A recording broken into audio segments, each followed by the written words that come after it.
Hey everyone. Okay, we are live. Now with me right now is George. Hello. George, I can't pronounce your last name. How do you pronounce it? Llewellyn John. Now, the one that is usually on camera with me when talking about behind the scenes stuff is Kaylin, because Kaylin loves the camera. Kaylin loves to talk. Kaylin loves the attention. But George helps a lot with video production, filming, both for me and Tommy. Produced a lot of videos by himself as well. Very, very talented. So I figured George is here with me, finishing up Farmlands details, working on, of course, we're going to get that billboard in Johannesburg for the documentary, and also working on a couple other things here and there, because unfortunately you've lost your job in the UK. Sort of. We're kind of still in campaign mode at the moment, but yeah, my job's definitely changed and probably significantly reduced. You were working for Tommy. Yeah. And you were there the day that everything went down. Oh yeah, it was a complete shit show, really. We were going to report on a grooming gang case. It was a well-known case. Tommy and I had actually been there when we were both working at Rebel and done a video talking to the guys outside court as they arrived, which was really fun, kind of doing that in front of all the national press. So we thought, it's coming to the conclusion. It's the last day. Everything's done and dusted now. Let's go. Let's see what we can do. So we decided to go along. So wait, last day, you did it on the last day because you can't influence the jury when it's the verdict. So in the UK, in the UK we have these weird things called reporting restrictions. So if don't know about those in America, never heard of them. It's bizarre, and if there's certain cases, basically they don't want the defense to be able to say, oh, the jury have been prejudiced, if you put out certain information or start talking about people as if they're already guilty when they haven't been convicted, anything like that. Mm-hmm. So they try and put those reporting restrictions in place so that people can't report on cases until after it's done, and then you won't influence the trial. So we went along. On the last day. On the last day, the jury were literally just coming back in to deliver the verdict on it. Everything had been done and dusted. There was no new information to add. So we went along, and we were making sure, more than we've ever done before, to be really careful. So we pulled up some articles that already existed from the Huddersfield Examiner, which is the big newspaper in the area where the trial was taking place. And we basically just read out the charges and did a little bit of commentary, but Tommy was very, very careful. He kept checking with me, very, very careful to say, can we say this? Can we say this? Can we say this? Is this new information? Just trying to do everything completely above board, and we actually managed to pull that off, but apparently not, because after we'd been there for an hour, a paddy wagon, one of those big police vans, pulled up, and there was just 7 police officers got out and just arrested him for breach of the peace, which is ridiculous. There were literally wasn't it just like you and 2 other people there? It was Tommy, Kaylin, and I, and then a guy who'd been sitting in on the trial all week. Who'd said, hey, it's the last day, it's a conclusion, blah, blah, blah, come down, who'd been giving us updates. So it was literally just the 4 or 5 people there. And yeah, he was arrested for breaching the peace. You can't breach the peace amongst your friends that want you to be there. Like, what, there wasn't. Are you breaching? We've been chatting, with cases like this, they tend to have a bit of a police presence outside because previously in this case there have been big problems with protesters. I can imagine raping little girls is not looked upon highly. It's actually shocking how few cases like this get any attention or protests or anything like that. But this one had. So people weren't protesting at that one, but there were police there. But we were being friendly with them. We were chatting. They'd said, yeah, you're totally fine to film there, just be careful. And we noticed that some of the defendants were up in a 3rd floor window, and they were pointing at people down on the street doing this. So mad. So this girl said, oh my God, have you just seen what they did?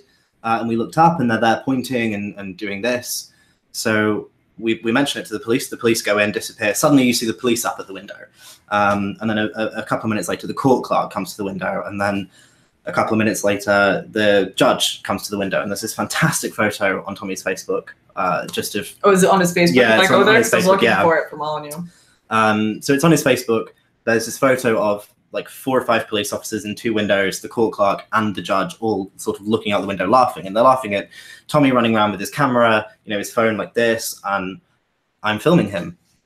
Next thing we know, the police arrive, arrest him for breach of the peace, bundle him into the back of a van, and drive him off. It's like they were laughing because they knew what was going to happen. They knew they could get him sent to jail. And it's so gross to think that the judge at the Leeds court, I know you can't say anything, but the judge acknowledged that he may die in prison, and you have people there laughing at it. Yeah. And that was kind of the Twitter reaction too. You had all of these left-wing people on Twitter posting, "I hope he dies. I can't wait for him to die." Oh, it just makes my blood boil. It's shocking. The thing, obviously I can't confirm that, but the thing that really upsets me is a lot of people know he was on a suspended sentence for a similar thing, where he had actually done something wrong. Sort of. In the case before, it's very complicated. He was filming as he walked through the court building, and technically he hadn't broken the law, but it was up to the judge to decide whether he had or not. And the judge, in that case, his defense lawyer said, you know, he will be killed if he goes to prison. There is a very real risk to his life. And the judge then gave him a suspended sentence. But in her sentencing at that point, she said, "I'm aware that there is a threat to your life if I send you to prison, but part of me thinks, and this will stick with me forever, part of me thinks I don't care." What? Yeah. And I was sitting there in that court just looking at him, and he looked so small at the back, and my heart just broke. And it's horrible to, you know, that similar things are still happening. I have a really sneaking suspicion, which is sort of growing now, that there are lots of judges in the UK that don't like him, and they're just sitting waiting for him to arrive in their court precinct so that they can do this.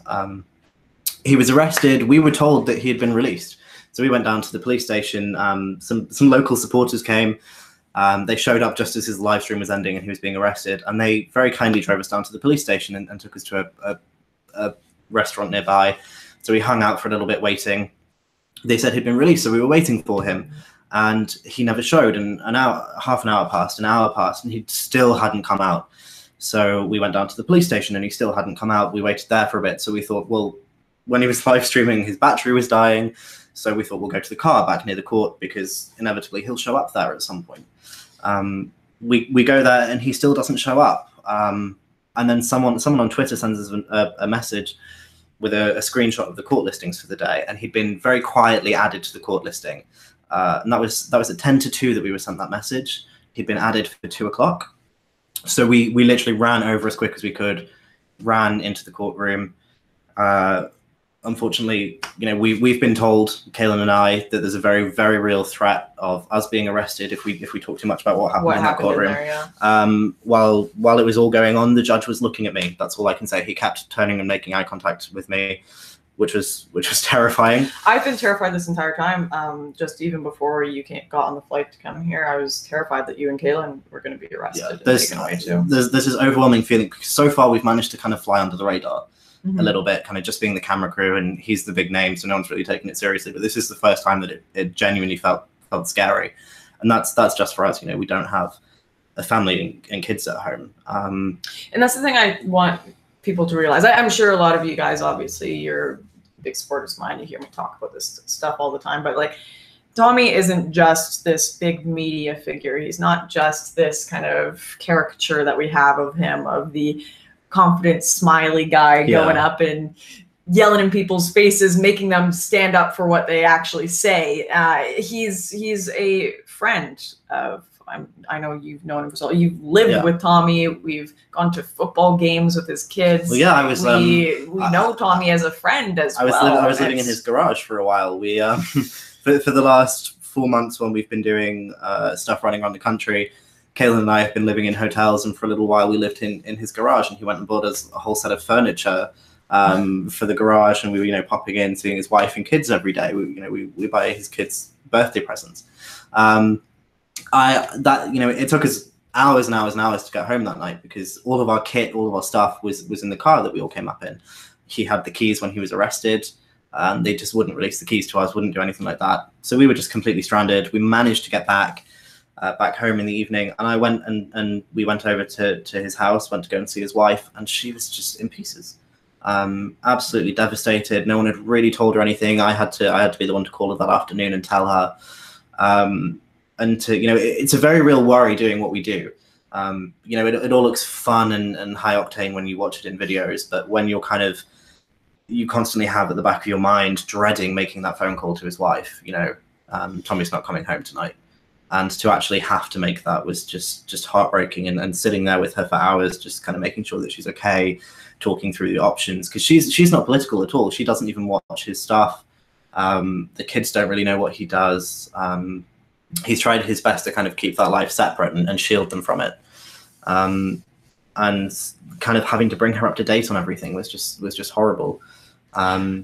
Conservative Active, new patron. Thank you for joining. It's a pleasure to have you here. He has a question. He says, was there any indication in the first 30 to 45 minutes that the police were going to do something? Nope, not at all. Usually, one thing that I did think was strange is normally when we show up at these things, I don't know if you have it in America or Canada, but over here, the police will very often turn up with like a little Canon camcorder, you know, one of those ones that you use to make home movies, and they'll have it on a stick. And actually, we were laughing and joking the first time that we went, when there were these guys, there's 29 of them in for a grooming trial. There's 27 men and 2 women. And the first time over a year ago, they were going into the court for their first hearing. And we showed up, and there were loads of press, loads of police, and we were having a laugh about it because the police were kind of following us around with this camera, and you know, there were 2 or 3 hours for the guys to arrive, so it was one of them showing up every 20 minutes, every half hour. So it had a lot of time to kill. So we were literally kind of walking back and forth in front of the court, watching these police guys follow us around with this camera. And at one point we went and stood in front of them, and we were filming them, filming us, and like having a laugh and a joke with them. And there was none of that this time. There was nothing. It was just the 4 police officers outside. We were chatting with them this time, absolutely fine. They were really friendly. You know, you guys thought it was just going to be a normal filming day. Yeah, it was almost too peaceful, if anything. Everything was just completely calm. Everything was fine. Everything was friendly. There weren't protesters. There weren't anyone shouting and being awkward and all of that stuff. And he genuinely, I can't stress enough, he was so careful to not say anything. He was saying, you know, the alleged groomers, this is the charge, but, you know, he literally said on the live stream they're innocent until proven guilty. He did everything by the book, and only put out information that the mainstream media had already put out. I think that's the kicker here. If this reporting, there was a video, I was talking about this in the last one, there's a video showing a guy on the news, like literally talking to a camera side by side with Tommy's live stream, of him saying exactly what Tommy said. And that guy wasn't dragged away and taken to jail. No, not at all. And it's just terrifying. And the thing is, if we hadn't got that little notification on Twitter, and, you know, thank God someone had the head on them to look it up. If we hadn't got that notification, we wouldn't have gone into that courtroom. We wouldn't, probably even now, we wouldn't know where he is. The thing is, there's a bank holiday in the UK at the moment, so nothing is open again until Tuesday. The court's not open again until Tuesday. The prison's not open again until Tuesday, which is making getting in touch with Tommy really, really difficult. We've kind of managed to do it through his lawyer. But we just, even now, we wouldn't really know what had happened. He would have just disappeared. Right. Had you not found out and run, and run it. And can you imagine Tommy just disappearing for days? And and the thing that actually makes me most angry about it, and it's the one thing that I will say happened inside the courtroom, is it was the same courtroom that the grooming gang were in for their trial. Their trial had been suspended for a few hours so that the judge could deal with Tommy, and a couple of them came into the courtroom. So we were sitting there. There was kind of mainstream press in front of us, a whole bank of them in front of us, and literally 2 seats I was sat in one seat, Kellen was sat next to me, 2 empty seats, and then there was one of the groomers, one of the accused groomers, literally sitting there with his lawyer sitting behind him, sort of just smirking, watching it all go on, because they want to watch him go down. And the fact that they're allowed to walk into the courtroom and watch that happen, and Tommy's not allowed to do anything like that, is just infuriating, insane. Okay, For Posterity says, in your experience, are the English police on the front line seemingly politically motivated, or are they just doing what they're told? I'll jump in here for a minute just to talk about my experience with them.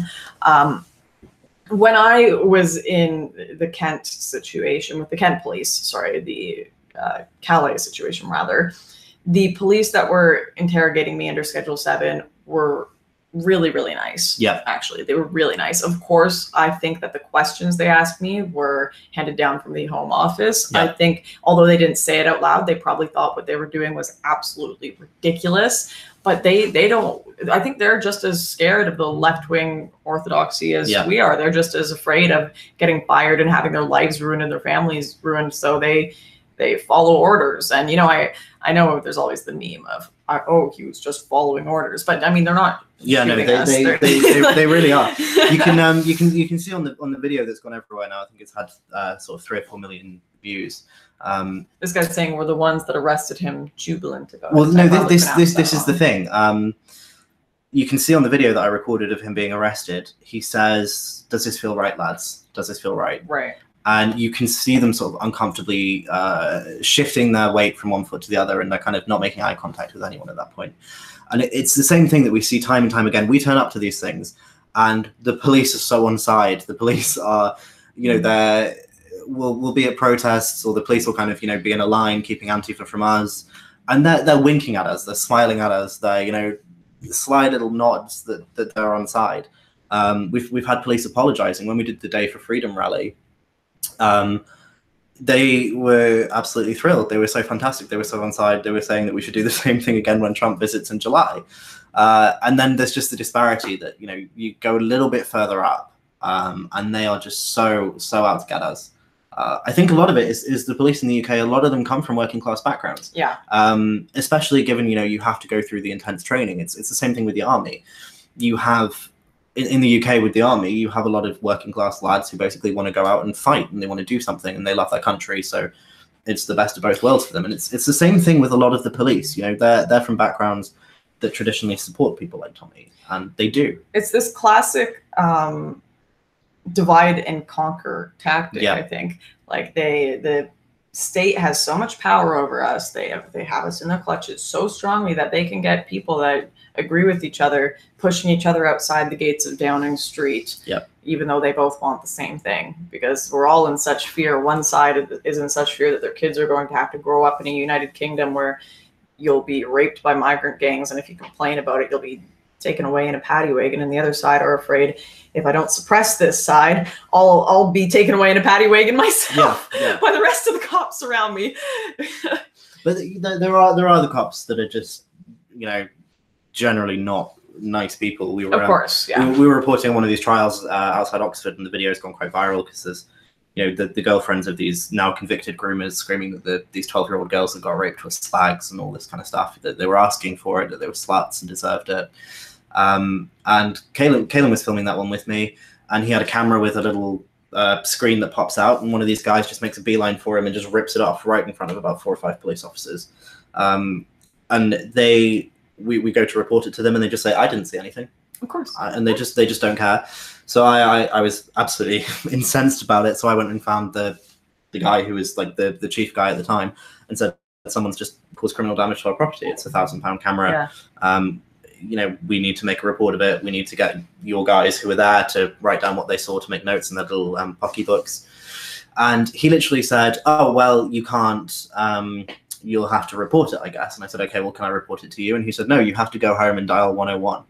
And I said, "Well, you're standing in front of me. Can I not report it to you?" Mm-hmm. And he literally said, "We don't take reports of crimes in person anymore."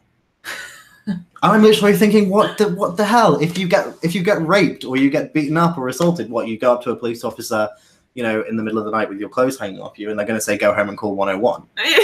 And I've done it before. I've done the 101 thing. You know, 999 is the emergency number. 101 is the sort it's like, oh hey, I'd like to maybe talk to a police officer after being on hold for 2 hours, kind of a deal. Totally.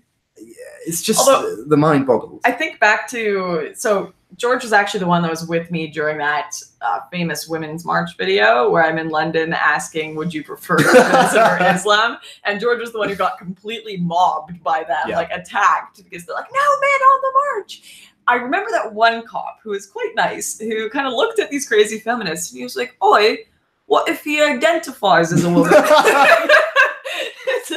Just totally on side. That really set them off. Oh, and then they start screaming at him. And this is what's crazy about TERFs. So TERFs are feminists who like really hate trans people as well. So they're like, you think you're dealing with the big boss SJW when you face regular feminists. TERFs are scary because you can go up to them and you can say, "I identify as a woman," and they'll look back at you and they'll be like, "I identify as an elephant." And you're like, "Oh boy, I never faced this before." they're literally the ones that are like, you know, if you have a baby boy, you should kill him. Yeah, well, you can't. They're so radical in their beliefs that it's almost like damn, like I can't really find Yeah, the plot I holes get here. that, Yeah, I can't, like, you know what you want. I can't like get you on the whole I identify as an attack helicopter thing because you just literally want to kill all men and don't believe in trannies. Yeah. So they were pretty crazy. But oh, Sarah Nash is saying, please do more of those feminist marches. Quality entertainment. Well, I would do them in the UK, but we're a little screwed for that. Though there might be some in Toronto that I can do. Though. Yeah, definitely. And I have a feeling I'm going to be spending a lot more time out here. Yeah. Anyway, in the coming future. Take a break from being oppressed by your government. Yeah, I think that's crazy when you have to come to Canada to escape SJW Oh oppression. yeah, this is like a paradise, you know. This is amazing compared to the UK. And I think until Lauren came to the UK, until you came to the UK, I thought that we sort of had it generally sorted, and we just had a few problems with immigration and you know, the police being, you know, not very nice some of the time. And then you come to the UK, and it's like, wow, my eyes are opened. You know, it's the one falling out or disagreement Kaylin and I always really had was he was very, you know, oh, the UK is done. We need to start looking at America. We need to start, you know, because the UK is just the best it can be, and is an example of what not to do for the world. And I was always, you know, no, Britain, British values, I love it. You know, we used to own a third of the world. There's a lot of research that basically says that, you know, about 50% of the world's kind of greatest inventions, the advanced society, about 50% of them came from Britain. So I was always very, very, you know, no, we have to stand and fight in that sense. And you coming to the UK, you being banned, all of the stuff that happened there, and now this with Tommy, I don't know. Abandoned ship. Just funny, let it burn. Yeah, I'm definitely coming. I never want to be black-pilled, but it's like, maybe you should like save yourselves. You guys do so much media work that maybe you can do more not being in jail. Yeah, and this is the thing. I always, like I said, I always felt that, you know, you can walk around with a camera, and, you know, at times I'm filming with Lauren and the police come up, it's like I don't exist.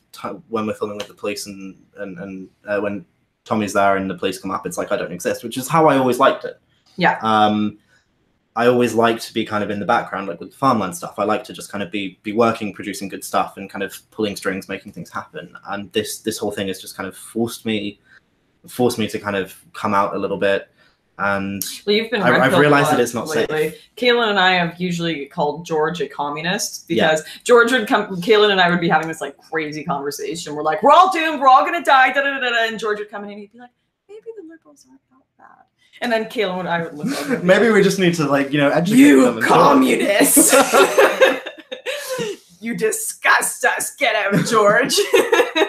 But George has been a little more on side lately after watching all of this. It's sort of more despair, really, than anything.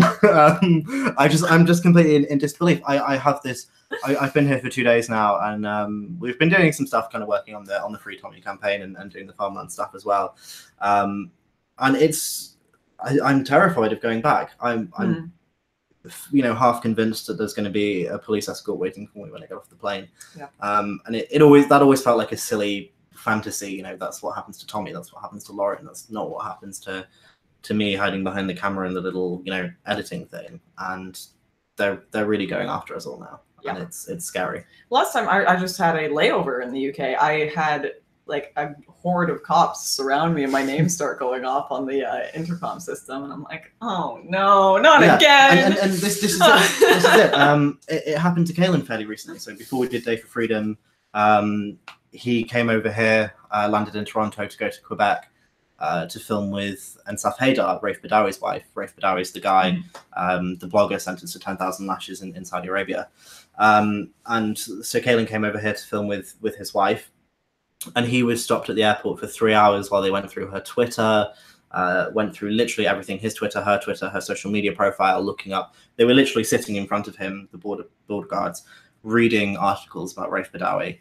And that's not something that has ever happened to us before, because we've always kind of been primarily doing production stuff. But they really are going after us. After Day for Freedom, there was an article in the papers that was saying, who is behind this? Who is creating this? Where's the money coming from? I love how they think. Everyone always I get lots of people that contact me asking for the inner details about it as well. They always think there's like some crazy big Russian oligarch funding everything. And it's like, no, it's literally a bunch of like 20-something. Yeah, like Day for Freedom, it was 3 of us. Working class people, tons of people that are just like, heck, I want to support this. It's mostly like, but they can't £5 donations. That our average donation at the time of Day for Freedom, our average donation was about £17. But that was, and they think it's like $1 million. Yeah, they think that someone's just like, here you go. You know, the right wing George Soros is just, if only we had one of those. Yeah, they think that, you know, there's just this mysterious figure saying, here you go, here's all this money to do fascism. To do fascism. And it's not, you know, we had a week basically to pull Day for Freedom together. We had the whole thing cost about £15,000. That was all donated from just ordinary people who wanted to see it happen. Yeah. We pulled it all together in a week, pulling in lots and lots of favors. But you know, the conversation has very quickly been turning from with Tommy, who's backing it, to who are the people behind it, who are the people making it look good, and that's when it's sort of starting to get quite scary. But you know, at least for now, we have to stick with it because Tommy's in prison and we have to do something about it. So all the other stuff, you know, I want to get out of the UK. I don't want to be there, but I have to be, at least for now. It's not an option to just roll over and die. It's really not. I want my kids to have a future. I want the people that I love and the culture that I love and the society that I love to have a future. So rolling over and dying isn't a choice. Nope. They won't get rid of us that easily. Speaking of trying to get rid of people, we have a few questions from Steph, Steak, and Sarah saying, will Tommy have any chance of actually getting an appeal, getting out? Does he have to serve his whole sentence? Is there any option for him to not? So usually in the UK, the way it works, I don't know about over here, in the UK, if you're sentenced to a year in prison, that means that generally you will do about half of that. So you'll do about 6 months, and then your other 6 months will be unlicensed. So you'll basically be out, but you'll either be tagged or you'll have to go meet a parole officer or whatever. And a lot of the time with good behavior, that half can be halved again. So it could be a year sentence that you end up doing 3 months. My hands are tied on sort of saying what the judge said, but basically he's going to be doing at least 6 months. For sure. Unless everything comes through. He's got an absolutely fantastic lawyer. He's had different lawyers in the past. I know Rebel helped crowdfund him a really great lawyer. The last time this happened, Ezra's actually reached out to get in touch and help, which is, you know, I think fantastic. That's actually managing to heal some old wounds. So that's one good thing. That's coming out of it. But the lawyer that he's got now is one that he's had for a very long time. She's been very, very successful in keeping him out of prison. So again, it's a bank holiday in the UK at the moment, so everything's kind of at a standstill until Tuesday. But we have every faith in her. We're working very closely with her and with the family on the campaign, trying to manage things so that they don't harm his case, but also doing everything that we can to make sure that we see him out at the very least. You know, getting back to his family as soon as possible. It's looking good. I think it's such an egregious overreach. The chat are all lobbying for their country for you to move to. We've got people saying you should come to Hungary. You should I love Hungary. I love Hungary. Budapest is like one of my favorite cities. I remember going there. I think I went first when I was like 11, and I've been a few times since, and I just absolutely love it. There's options. Orban is fantastic. We were actually supposed to be interviewing him in about a month, so we'll have to make sure we get Tommy out in time for that. Break him out. I'll break into the UK. We'll bring Orban to the prison. We'll do it through that glass. They can do it on the phone, where you sit with the glass on either side and pick up the phone.